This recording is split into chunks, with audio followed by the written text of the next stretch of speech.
This is the money. It has little pads on the back so you don't damage the surface of your boards. You can actually install that and pull them nice and tight. I won't need this until I get to the exact other end of the room. And here's the tapping block. There's the profile of that tapping block. The idea here is that no matter what flooring you're using, this tapping block will sit on edge and then you can hit the block to move it into place. I don't like this because I only have one surface here that does all the work and it's right on my finished part. I'm making contact with my finished board. So what I like to do instead is I sacrifice a little bit of the lumber here and I take an end piece that has the opposite groove. And so then I can use this as my tapping block. Every part of that profile, that uniclick lock, is making contact with my block. So when I'm striking my surface, I'm putting energy into the face, inside the groove, and the tongue all at the same time. So I'm not risking any damage to the actual profile because I got 100% perfect contact. We're gonna get rid of the toys. These are spacers.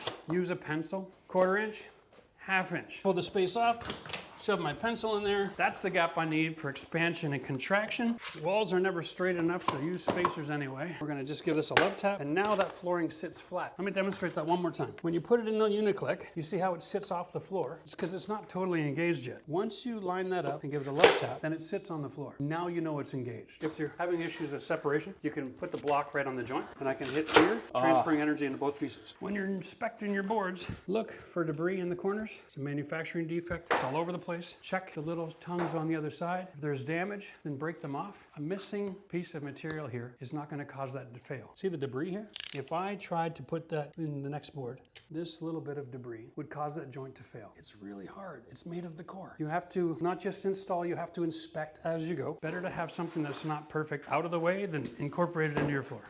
So we're getting ready to install the last boards. I want you to focus really closely on these gaps because some of these are nice and tight and some of them, there's just a pencil line of opening. And it doesn't take much. I've cut myself about a 1.5 inch piece of profile, nice and square. Now when you're using this, you can actually close 2 lines and up to 3 depending on the size of the product you're working with. But we're just going to watch the gap right here. That is completely perfect. Same thing over here. It's got a bit of a gap opening up. There's just not enough room to swing with the traditional block here. So that takes care of that. Now we're ready. We're going to show you one more trick for finishing off all these rows. Now we want to pull it forward and then stand it up and then slide it into the groove. I'm going to just use this as my compression system. You hear that clicking? Isn't that the best little trick, eh? If it's not going to go in gently, then we can use the persuader. Oh boy, we're touching wall over here. Really? You want to go grab that oscillating tool then and just trim off that edge? Yeah.